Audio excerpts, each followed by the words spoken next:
muasisi mkubwa wa no reforms no election kwenye mitandao ya kijamii ni huyu mwanadada Mange Kimambi.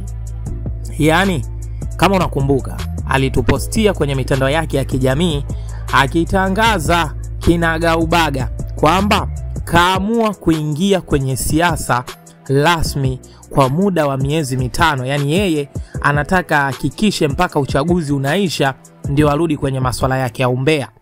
Mange Kimambi, mbea wa taifa, dada wa taifa, mtu ambaye akikuposti tu basi kama ni mazuri umetoboa na kama ni mabaya basi umeumbuka. Yeye alikuja na kitu ambacho kiliwashtua watu wengi sana baada pia kutangaza kwamba anaingia kwenye siasa mazima ili kuwatetea wanyonge. Alisema kwamba kaamua kuingia kwenye siasa si kwa sababu yeye ni mwanasiasa, hapana, kwa sababu ana uchungu na nchi yake.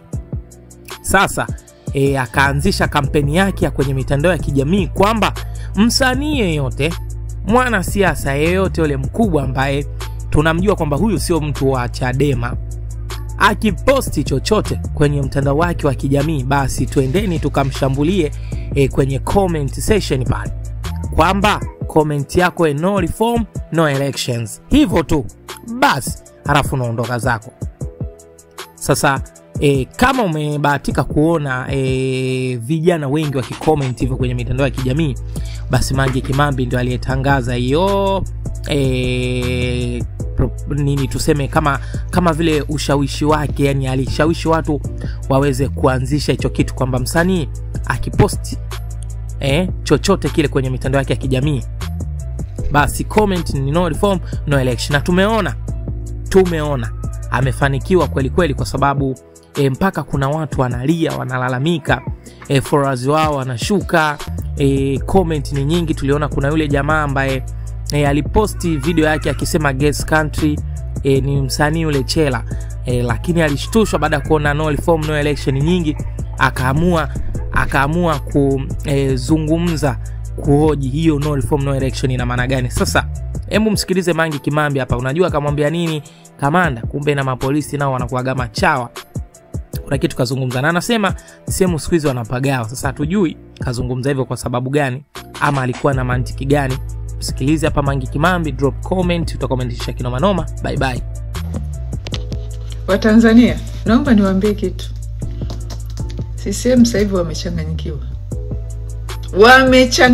wamedata. They are just putting on a brave face. Yani wanajitahidi ile kujionyesha ni kama vile yani hawajali, wako strong. Wamechanganyikiwa because they didn't see this coming. Hawakuona ilitakuja kwa balaa hili la no reforms no election. Hawakuliona ili balaa. So trust me, sasa hivi wamedata. Ndio maana mnaona leo wanajitoa akili, mpaka mkuu wa polisi anaenda kufanya uchawi. Yaani kwamba pale wamechanganyikiwa, they don't know what to do right now. They didn't see this one coming. Kwa sababu gani they didn't see it coming? CCM wanaishi kwenye babo yao wenyewe. Yaani wako so disconnected na wananchi. Yaani wako wenyewe kwenye dunia yao kiasi kwamba hawakuona hiki kitu. So trust me napowaambia nishikilieni hapo.